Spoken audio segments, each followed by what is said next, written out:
Mesdames, Messieurs, chers diplômés, chers enseignants, chers invités, bienvenue à la toute première cérémonie de remise des diplômes de la licence d'économie de l'École d'économie de la Sorbonne. Je m'appelle Philippe Pimenta, je travaille au sein de l'École d'économie de la Sorbonne et j'aurai le plaisir d'animer cette matinée. Je compte sur votre enthousiasme, sur tous ces deux diplômés. Vous êtes là, les diplômés? Pour que cette cérémonie soit un moment unique. Nous sommes réunis ici ce matin pour célébrer la réussite de nos étudiants et marquer une étape importante de leur parcours universitaire. C'est également l'occasion de partager ce moment de fierté avec leurs enseignants, leurs proches et l'ensemble de la communauté universitaire. La matinée va se dérouler en 3 temps. Les interventions des invités et du parent de la promotion, notamment, M. Olivier, les discours institutionnels, puis la remise officielle des diplômes. Sans plus attendre, je vous propose de débuter avec notre première intervention. Nous avons à présent l'honneur d'accueillir Son Altesse Royale, le Prince Michael de Kent. Je vous prie de l'accueillir chaleureusement. We now have the honor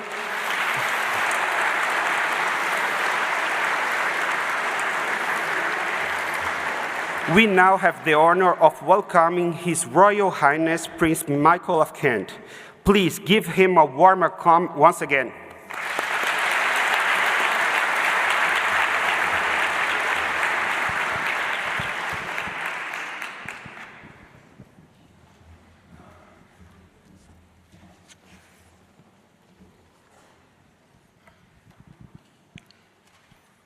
Monsieur le vice-président de l'université,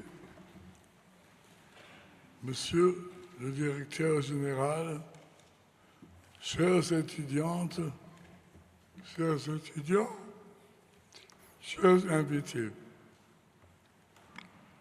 c'est un grand honneur pour moi de m'adresser à vous à l'occasion de cette cérémonie à la Sorbonne et de saluer la promotion dont Jean-Yves Olivier a accepté d'être le parrain.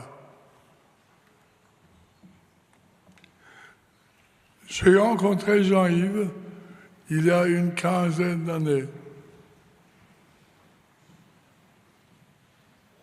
J'ai alors découvert un homme convaincu que le dialogue peut réussir là où les armes et les idéologies échouent. Lorsque, il y a 10 ans, il m'a présenté son projet de fondation dédié à la paix, à l'environnement africain et à la lutte contre les faux médicaments, j'ai accepté sans hésiter d'en devenir le patron royal avec l'accord bienveillant de Sa Majesté la Reine Élisabeth II. La Fondation Brazzaville me tient particulièrement à cœur. Elle a contribué à faire reconnaître le fléau de médicaments falsifiés, responsable de près d'1 million de morts chaque année, et à mobiliser les États et les organisations internationales autour de cette cause essentielle. Votre père est un homme dont le parcours est unique. Il a été honoré par Nelson Mandela, devenu président pour avoir contribué de manière décisive à la libération et au démantèlement de l'apartheid. Chères étudiantes, chers étudiants, Vous avez pour parent un homme qui a montré que l'histoire peut être changée par la volonté, le courage et la confiance entre les peuples. Je vous félicite pour l'obtention de votre diplôme et vous adresse mes vœux les plus sincères pour votre avenir. Je vous remercie.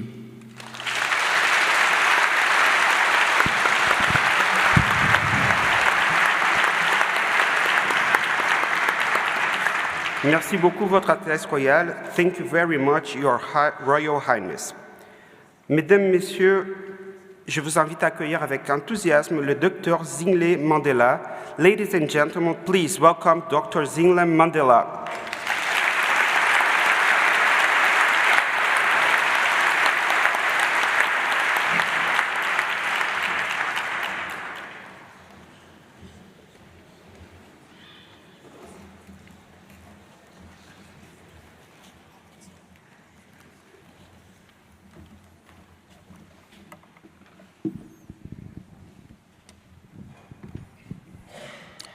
Madam President of Sorbonne University, Your Royal Highness, my dear Jean-Yves Olivier, distinguished professors, students, and guests, I am pleased to congratulate all of you on obtaining your diplomas, and I extend my best wishes for all your future endeavors.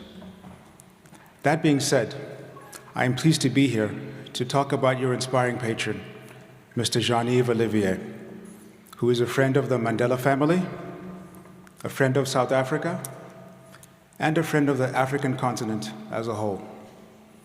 Let me take you back to the 1980s, when many of you were yet to be born. It was the Cold War era. Southern Africa was trapped in a system of intertwined conflicts. The civil wars in Angola and Mozambique, the occupation of Namibia, and above all, apartheid in South Africa, which denied a majority of women and men their dignity. Many believed at the time that the resolution of these crises would come through military victory of the stronger over the weaker. Jean-Yves Olivier, a businessman skilled in negotiations who had come to South Africa for professional reasons, held a deep conviction. It was essential to contribute to the end of apartheid without letting the country descend into a civil war similar to the one he had experienced as a youth growing up in Algeria. As an outsider to traditional diplomatic circles, but endowed with a rare political imagination, Mr. Olivier formulated an unprecedented idea, which was that Africa had to assume its own historical responsibility and engage in a direct dialogue, then non-existent, with apartheid South Africa, so that it could end apartheid without bloodshed, and that the symbol of the struggle, Nelson Mandela, then imprisoned for 25 years, could quickly regain his freedom. Coming from the world of business, Mr. Olivier understood that peace is not only built in chancelleries, but also through personal trust, patience, and the ability to talk to irreconcilable adversaries. A pioneer at the time, the Republic of Congo, a major South African freedom supporter, was in 1987 the first to trust Jean-Yves by secretly receiving South African dignitaries from the apartheid regime in Brazzaville in his presence. This gesture was unheard of at the time, especially since Congo was the leading country of the Refusal Front, which vigorously rejected any contact with white South Africa. To be able to build trust, he single-handedly organized a vast exchange of 135 prisoners and devoted several months of his life to convincing 6 countries and 2 liberation movements to part with their prisoners to this exchange, which took place to the great surprise of the world in Maputo in 1987. After this demonstration of his ability and having gained the full trust of all parties involved, he was then able to negotiate, on December 13, 1988, the Brazzaville Protocol, a decisive step in an international process involving Angola, Cuba, South Africa, and the United States of America. It is remarkable that for the first and last time of contemporary history, that Cuba and the United States of America accepted a seat at the same table. This agreement, preceding the fall of the Berlin Wall, led to the recognition of the ANC, the African National Congress, the release of Nelson Mandela, the withdrawal of foreign troops from Angola, and it also paved the way for Namibia's independence 13 months after its signing, which all took place 10 months before the fall of the Berlin Wall. Jean-Yves Olivier was the inspiration and driving force behind the Brazzaville Protocol. That is why, 25 years later, and after having been involved in several other peace negotiations, when the time came for him to institutionalize his international commitments and values within a foundation, he decided to name it the Brazzaville Foundation, in memory of this protocol and in memory of the freedom of my grandfather, Madiba Nelson Mandela. Today, as a living witness to the fraternal, deep, and long-standing friendly relationship between Mr. Olivier and my family, I owe it to history to tell you of this man's immense contribution to a free and democratic South Africa that respects human dignity. From my grandfather, Madiba, to myself, to my grandmother, Mrs. Winnie Mandela, and my mother, Zanani Mandela Lamini, we are proud of the friendship we have with Jean-Yves Olivier. He is a man of values and deep convictions. That is why he was honored by my grandfather, who awarded him the highest honor in South Africa, immediately after he became president of South Africa in 1995. Dear students, kindly be proud of this gentleman for his achievements from the very beginning, when he succeeded in bringing enemies to become partners in a dialogue for peace, to current valuable missions of the Brazzaville Foundation. It is largely thanks to Jean-Yves that this Brazzaville Agreement, which changed the face of Africa, spared so much suffering, restored dignity to so many women and men, was able to become a reality. One of the main legacies of Jean-Yves Olivier is based on the conviction that peace, health, a sustainable environment, and a good education remain the primary conditions for complete fulfillment of human beings. These are the pillars of the Brazzaville Foundation. I thank you very much. Merci beaucoup. Bonne chance.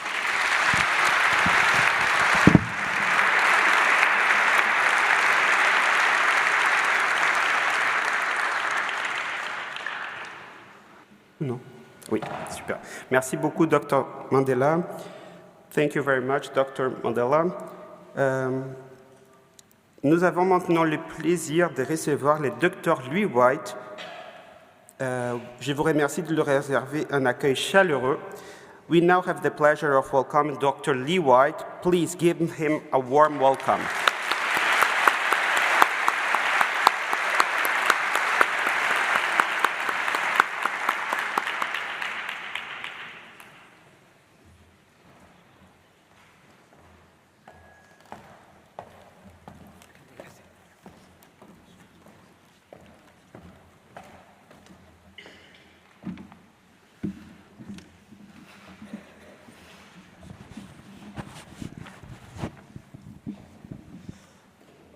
Bonjour tout le monde. Monsieur le vice-président de l'université, monsieur le directeur général, Your Royal Highness, mesdames et messieurs les ambassadeurs, chers professeurs, chers étudiants et chers invités. Pour ceux d'entre vous qui ont pris le temps de regarder mon CV, vous avez peut-être remarqué qu'entre 2019 et 2023, j'étais le seul ministre anglophone dans le gouvernement gabonais. Donc, je vous prie d'excuser mon franglais ce matin. Nous sommes ici aujourd'hui dans le but de souhaiter bon vent à la promotion Jean-Yves Olivier 2026 de l'École d'économie de la Sorbonne, ici à l'Université Paris 1, Panthéon-Sorbonne. Pour ceux qui ne connaissent pas bien votre parent de promotion, et Dr Mandela vient de vous faire un aperçu sur la vie de Jean-Yves. Jean-Yves a dédié une grande partie de sa vie, son intelligence et son énergie à lutter pour la paix, la santé et la préservation de l'environnement en Afrique. Il a vite compris que l'Afrique est le continent le plus riche en potentiel, mais sans la paix et la bonne gouvernance, sans l'éducation des jeunes et la santé de ces populations, sans un environnement sain et protégé, et sans un nouvel modèle économique durable. Et vous êtes des économistes, donc c'est à vous de contribuer à ce modèle. Pour éviter les erreurs des pays du Nord, l'Afrique allait rester sous-développée et ses populations allaient continuer à porter le lourd fardeau des actions historiques et actuelles en faveur des pays hors du continent. C'est pourquoi Jean-Yves a décidé de créer une fondation inspirée par le protocole international signé à Brazzaville en 1998 entre l'Angola, le Cuba et l'Afrique du Sud. Comme on vient d'entendre, et personnellement j'arrive depuis la Namibie où j'ai assisté à la journée de leur indépendance, votre parent est-il l'instigateur clé pour faciliter cet accord historique? Aujourd'hui, la Fondation Brazzaville poursuit des missions réparties en 3 axes principaux. La médiation pour résoudre les conflits, la santé et l'environnement.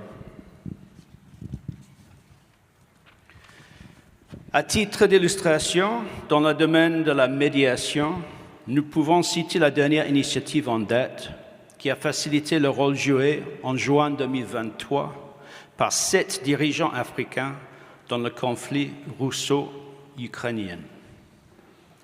Sur le plan de la santé, la Fondation a lancé l'initiative de Lomé, dédiée à la lutte contre les faux médicaments en Afrique, réunissant 6 chefs d'État lors du sommet de lancement en janvier 2020.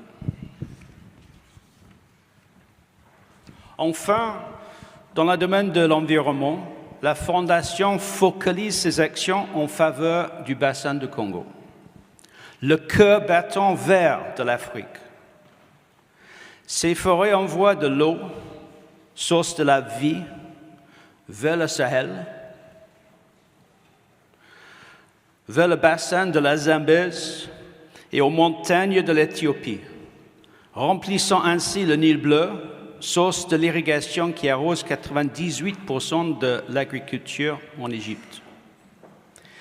Si on perd cet écosystème critique de maintien en vie, le continent de l'Afrique n'est tout simplement pas viable. Il va falloir développer l'Afrique tout en préservant le bassin du Congo.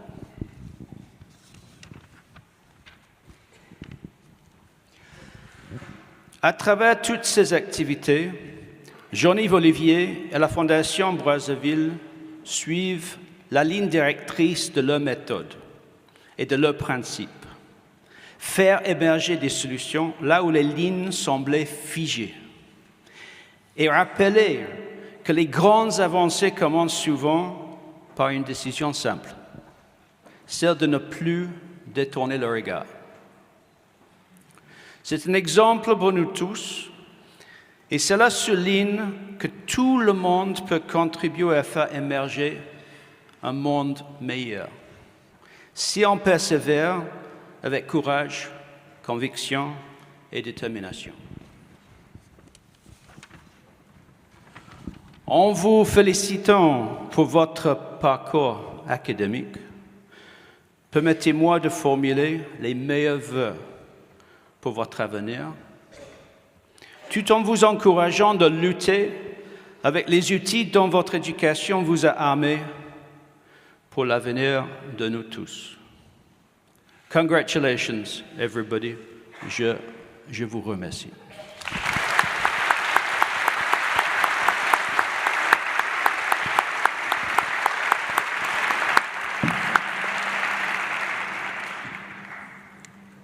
C'est avec grand plaisir que nous accueillons en ces moments le parrain de cette promotion, Messieurs Jean-Yves Olivier. Si vous êtes en mesure de vous lever pour accueillir le parrain, je vous invite de le faire.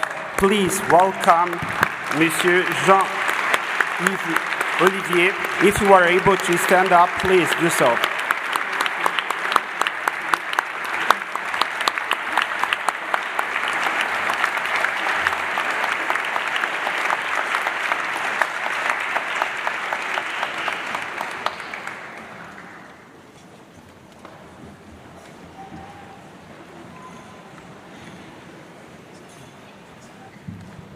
Je vais essayer de lire mon discours debout.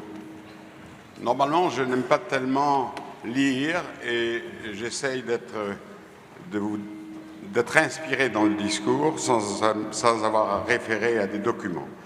Mais je suis chez vous aujourd'hui à la Sorbonne et je ne pouvais pas faire d'erreur, ni de syntaxe, ni de présentation dans ce discours. C'est pour ça que je l'ai écrit. Mais je vais vous le lire avec tout mon cœur et tout mon enthousiasme.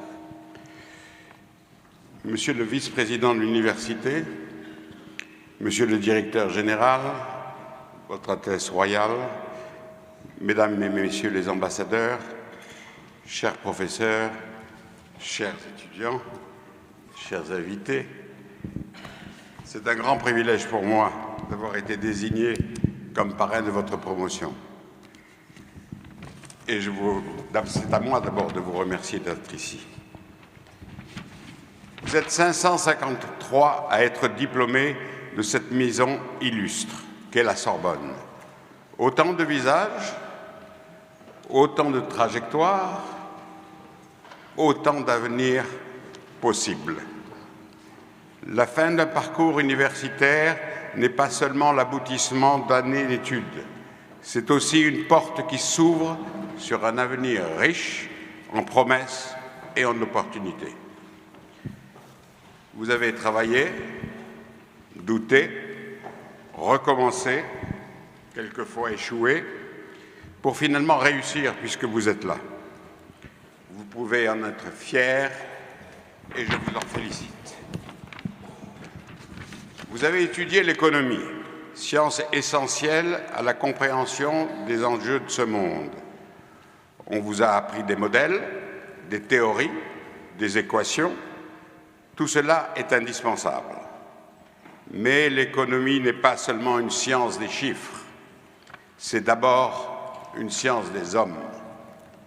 Derrière les indicateurs se cachent les vies réelles, des espérances, des peurs, des dignités et des indignités.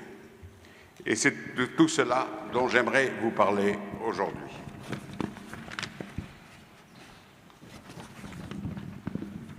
À mon époque, à votre âge, un diplôme comme le vôtre ouvrait naturellement la voie à une carrière stable et assurée.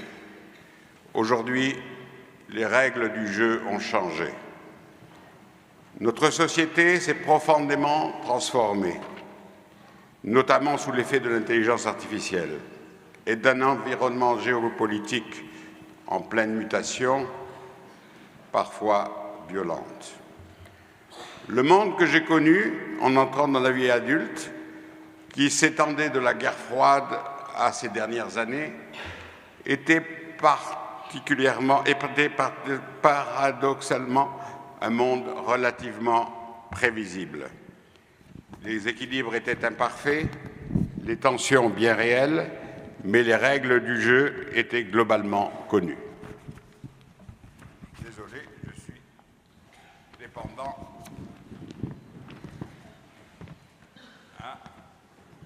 Je vais y arriver ou pas? Je n'ai pas trouvé la page suivante. Excusez-moi. Non, on va y arriver quand même. Voilà. Merci. Merci beaucoup, monsieur. Aujourd'hui, ces repères se brouillent. Vous le sentez bien. Les rivalités entre puissances s'intensifient. Les conflits et les guerres réapparaissent. Et les équilibres internationaux se recomposent en permanence sur chaque sujet. Nous entrons dans une période où l'incertitude devient la norme, mais les périodes d'incertitude sont souvent aussi des périodes d'opportunité et de renouveau. Et c'est précisément dans ces moments où les nouvelles générations ont un rôle à jouer décisif. Je suis un autodidacte, un outsider. Je ne pensais jamais pouvoir porter cette robe dans ma vie. J'ai appris sur le terrain, dans des environnements où la confiance se gagne, lentement, où les erreurs, je peux vous le dire, se paient très cher, où les solutions aux problèmes se trouvent dans des livres, ne se trouvent pas ni dans les livres, ni dans l'intelligence artificielle. Rien ne se fait seul. Rien non plus ne se fait sans une part de chance. La chance, pour moi, a été d'être parfois au bon endroit, au bon moment, et d'être écouté lorsque d'autres ne l'étaient pas. Pour vous, comme pour moi, au gré des hasards de la vie, des opportunités se présenteront. Parfois dans des moments les moins attendus. Ce sont des chances qu'il vous faudra saisir. J'ai construit mon parcours hors des sentiers battus. Je suis allé dans les pays où presque personne ne voulait aller. C'est précisément parce que d'autres détournaient le regard que moi, j'ai voulu comprendre, écouter et dialoguer afin de pouvoir créer des ponts entre les mondes qui ne se parlaient plus. J'ai eu la chance, au cours de ma vie, de rencontrer des hommes qui ont marqué l'histoire. Je fais référence à Nelson Mandela et il faisait partie de ces hommes-là. Et j'en parle d'autant plus devant son petit-fils. Je dois avouer que ce qui m'a le plus impressionné chez lui, au-delà de son courage, de la force de son engagement, c'était sa capacité extraordinaire de comprendre ceux qui pensaient différemment de lui. C'est peut-être l'une des plus grandes leçons que j'ai retenues de ma vie. On ne peut rien changer si on parle seulement à ceux qui vous ressemblent. Je vous incite à traverser les frontières sociales, culturelles et idéologiques. Refusez le confort des cercles fermés et de la pensée unique.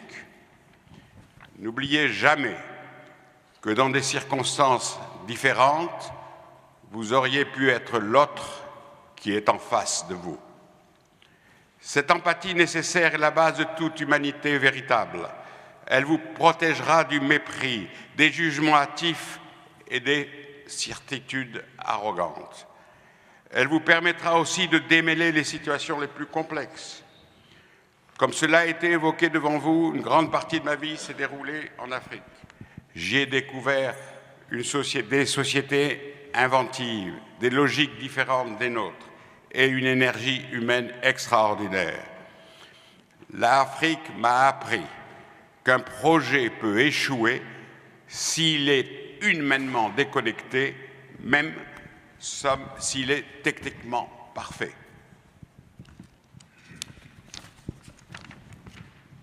Dans un espace courbe, il ne faut pas rêver de ligne droite. J'espère de tout cœur pour vous que votre réussite ne se limitera pas à la seule ascension sociale. Le sens profond d'une vie tient à l'impact que l'on a sur les autres, discret ou modeste. Être utile à quelqu'un, et si c'est possible, être utile à un grand nombre de personnes est le comble du bonheur. J'ai longtemps œuvré loin des projecteurs, là où je pensais détenir quelques clés utiles, Mon visage demeurait inconnu et seuls quelques initiés avaient connaissance de mes activités. J'ai donc créé la Fondation Brazzaville, dont on vient de vous parler, afin de donner un cadre public et durable à mes engagements. L'une de ces causes prioritaires étant la lutte contre les médicaments qui détruisent plus d'1 million de vies par an en Afrique. 1 million de vies par an en Afrique. Le monde dans lequel nous vivons aura besoin d'économistes compétents, mais aussi de citoyens courageux.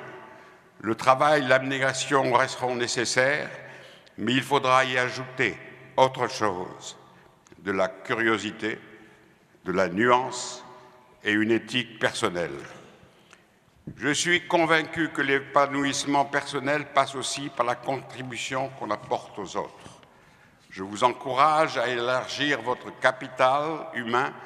Le monde a besoin de profils capables de construire des ponts entre les disciplines, des ponts entre les pays, des ponts entre l'intérêt général et l'initiative privée.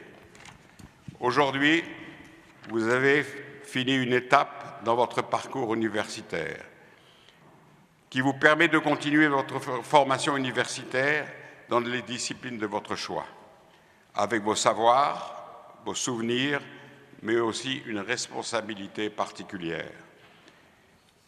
Essayez de transformer l'incertitude en opportunité, le brouillard en horizon, et que vos diplômes soient utiles au service du bien commun. Je vous félicite du fond du cœur, vous souhaite bonne chance dans la vie et je vous remercie.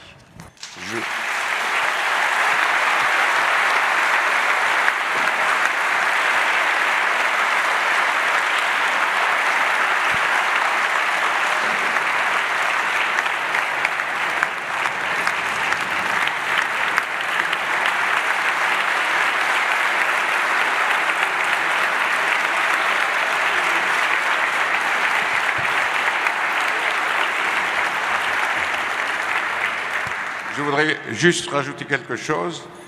Je suis votre parrain, donc quelque part je suis à votre disposition. Vous pourrez toujours m'adresser un email et j'essaierai de vous y répondre si vous avez besoin de conseils ou si vous avez des choses dont vous voulez me parler. Voilà, n'hésitez surtout pas.